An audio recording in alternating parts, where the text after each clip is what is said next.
Bienvenue dans la Voix des aînés. Il était une fois les soignants. On nous appelait les Petites Bleues. C'était l'école principale de Paris. Épisode 6. Que voulez-vous savoir exactement? Comment ça se passait?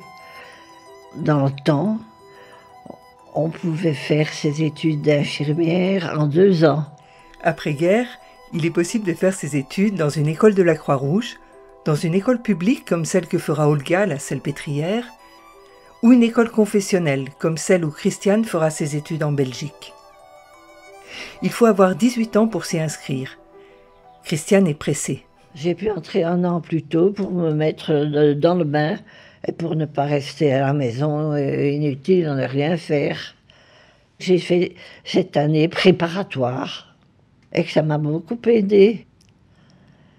C'était un pensionnat où on faisait beaucoup d'enfants abandonnés, un orphelinat. Mais dans cette formation, il y avait la pratique, mais il y avait aussi beaucoup de descriptions. Il y avait quand même un médecin qui venait 1 fois ou 2, je ne sais plus, par semaine, nous donner des cours d'anatomie, de biologie. Donc là, j'ai quand même eu un acquis un petit peu, disons, supérieur à celle qui entrait d'office. Il y a des choses que j'ai retenues. Faire le lit. Ça, c'est une chose que je n'oublierai jamais. Je fais toujours mon lit comme on me l'a appris là-bas. Quand je les vois ici faire les lits, il y a des couettes maintenant. Hop, on jette les couettes. Je me dis, mon Dieu, si vous étiez dans la classe où j'étais en 1948, j'ai commencé. J'ai commencé en 1944 à l'école de la Salpêtrière comme interne. À l'époque, c'était l'école d'infirmière principale de Paris. Nous étions internes pour 2 ans. Donc c'était par concours, nous étions très nombreuses. J'ai eu la chance d'être reçue à cette école. Nous étions une promotion d'une centaine. J'avais des camarades qui avaient le brevet supérieur, d'autres le brevet, moi pas. Mais j'ai pu passer le concours. On nous a même fait faire de la couture, parce qu'à l'époque, dans tous les grands concours, la couture était obligatoire jusqu'aux années après-guerre. À mon époque, il n'y avait pratiquement pas d'infirmiers. Pratiquement pas.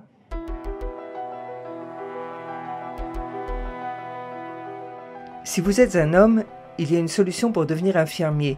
Ce sont les cours municipaux de la Salpêtrière.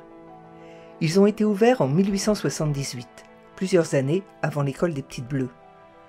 L'objectif de l'époque, remplacer rapidement les religieuses. Ici, pas d'examen d'entrée, tout le monde peut s'inscrire, les hommes comme les femmes. Mais ces cours seront très critiqués, ils seront fermés et ne rouvriront qu'après-guerre pour être réservés au personnel hospitalier. Le but alors est d'améliorer le niveau général et de répondre à la crise de recrutement des hôpitaux. Le mari d'Olga fréquentera ces cours municipaux et deviendra plus tard manipulateur radio. Mon mari, arrivé de la guerre, il avait fait la guerre d'Italie, il n'avait pas de profession, il est rentré et il a fait les études d'infirmier parce qu'il avait la famille qui avait travaillé à l'assistance publique. Voilà. C'était pas à l'école d'infirmière, ah non. Ouais. Ils ont ouvert ce qu'ils appelaient les cours municipaux. L'école d'infirmière, la Salpêtrière, ça s'appelait l'école des Bleus. Mais ensuite, il y a eu de nombreuses infirmières par les cours municipaux. C'est-à-dire qu'elles travaillaient et il y avait des cours l'après-midi. Elles étaient intégrées comme, on dirait maintenant, agents hospitaliers. Donc, elles travaillaient le matin et en fin d'après-midi, des cours. Et au bout de 2 ou 3 ans, le diplôme d'État.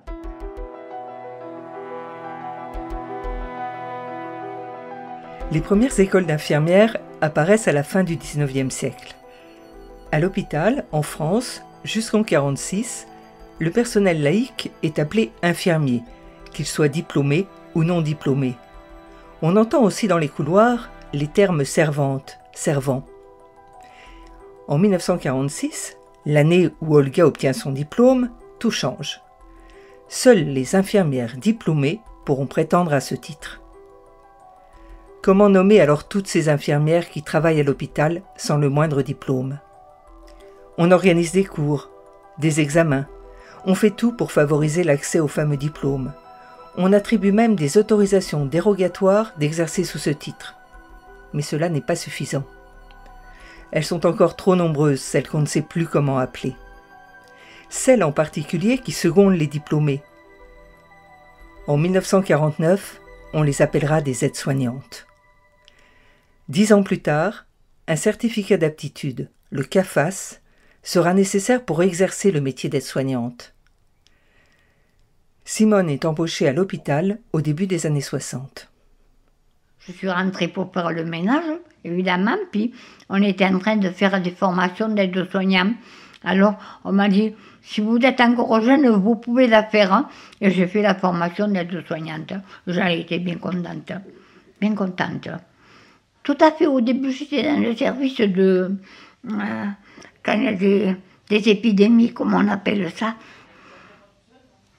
Le premier jour que j'ai commencé, c'était un 1er mai.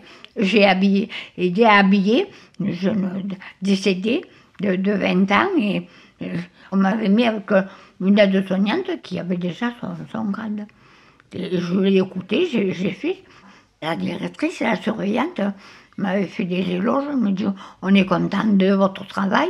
Alors donc, je vous ai bien noté et vous aurez une augmentation sur votre traitement. Voilà.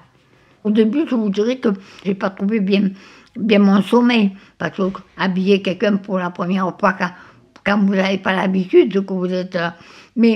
parce que je suis tombée sur des personnes qui m'ont bien aidée quand même.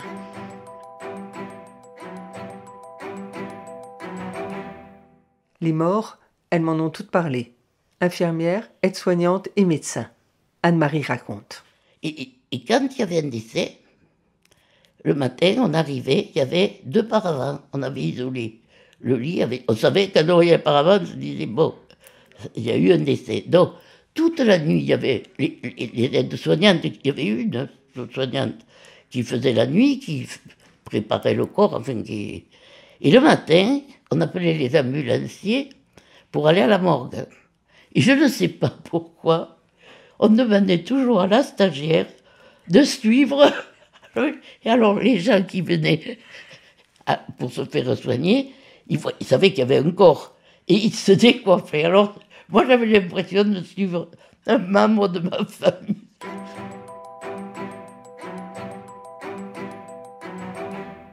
Retrouvons nos élèves infirmières, Olga et Christiane. Je leur ai demandé de me raconter une journée. Christiane m'a uniquement parlé de la période où elle s'occupait des enfants, durant son année préparatoire dans un orphelinat et sans doute dans des services de pédiatrie. La mémoire est sélective et ce n'est pas un hasard. Christiane deviendra infirmière puéricultrice. Alors, à 6h30, je pense me souvenir, oui, à 6h30, on avait le petit déjeuner. Et puis après, à 7h, on devait être en salle auprès de l'enfant dont vous vous occupiez, quoi. C'était la lessive, on devait laver les bébés, les enfants, chacun savait ce qu'il devait faire. Il y en a qui étaient, chez les petits, c'était les bébés, la nurserie, et puis les moyens, et puis les grands. Et alors le matin, après les soins, laver les gosses, on avait un médecin qui venait nous donner les cours de biologie, les cours qu'on donne aux infirmières, quoi, jusqu'à midi, tous les jours. Et l'après-midi? Eh bien, on recommençait, on mangeait, une récréation, où on allait promener dans le parc, il y avait un étang là-bas. On rentrait pour 2 heures, et alors recommençait. Les biberons, donner à manger, changer les gosses, jusqu'à 4-5 heures, où on les lavait de nouveau, puis ils soupaient.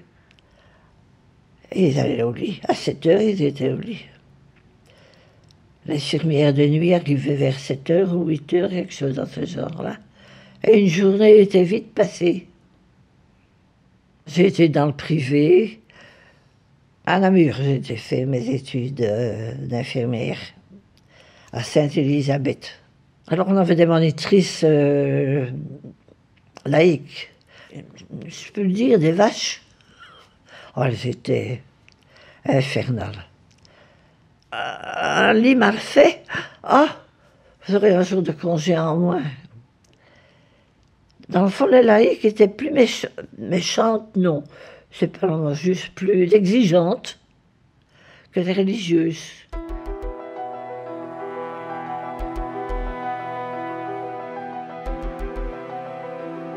Le métier a bien changé, et heureusement. On ne juge plus du professionnalisme de l'infirmière sur la manière de faire un lit. Néanmoins, cette histoire de lit est bien intéressante. Elle nous parle de la guerre qui existe à cette époque entre les laïcs et les religieuses. Cette période où le métier se fait jour, où les religieuses n'ont plus le monopole de l'accompagnement des malades.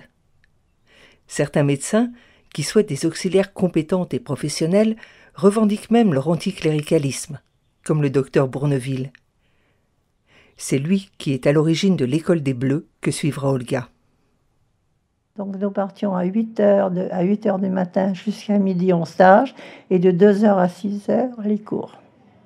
Nous avions de très très bons professeurs, très très bons. Nous avons eu des professeurs d'administration, un professeur de chirurgie qui arrivait de la guerre, qui était parti après en Amérique, enfin vraiment une très très bonne formation, très très bonne. Donc nous allions tous les matins en stage dans les hôpitaux. Enfin, nous allions un peu dans tous les hôpitaux, par exemple à la Ribaudière, où on a connu après les premiers blessés, enfin à Broussais, enfin. Le premier stage dont je me souviens, c'était, on appelait ça les PG, c'était les paralysies générales, les syphilitiques.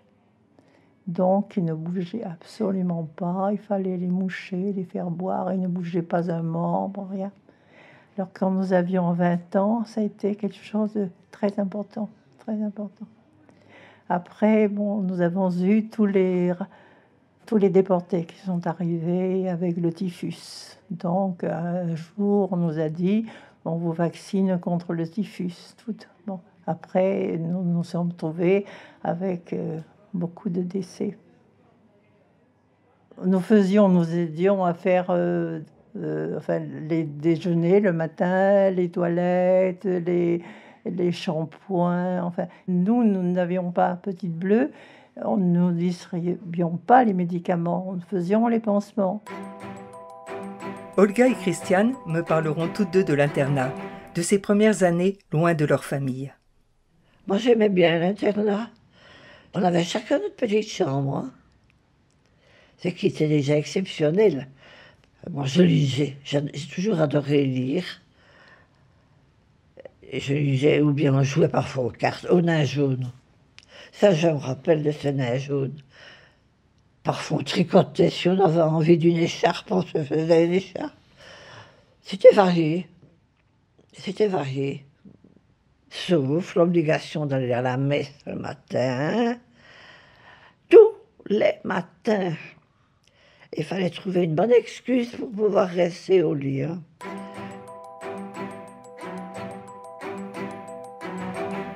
Étant internes, nous étions toutes très unies. Et nous bavardions, nous échangions nos cours, on s'entraidait vraiment. Oui. Et comme c'était la guerre, je vous dis, c'était les années difficiles. Nous venions toutes, soit du Havre, soit de Bordeaux, soit de Toulouse, enfin, pas beaucoup de parents sur Paris. Voilà. Alors tout ça a marqué notre jeunesse. Et puis c'est là où j'ai connu vraiment l'amitié, parce que chacune était isolée de sa famille. Bon, nous n'étions pas très bien nourris, on partageait. Le dimanche, on faisait des puddings avec le reste du pain de la semaine. Enfin, vous voyez, des choses pas croyables, madame. Maintenant, pour vous, pas croyables. Pas croyables.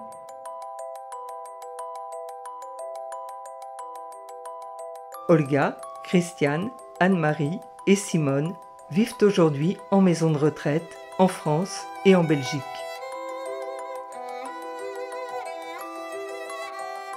La Voix des aînés, une production signée Partage de Voix avec le soutien de la Fondation Corian pour le bien vieillir. Réalisation Sophie Pillot, Agnès Maton. Musique David Gubitsch. Retrouvez leurs voix, leurs souvenirs, leurs confidences sur le site de la Fondation Corian pour le bien vieillir et les plateformes de téléchargement.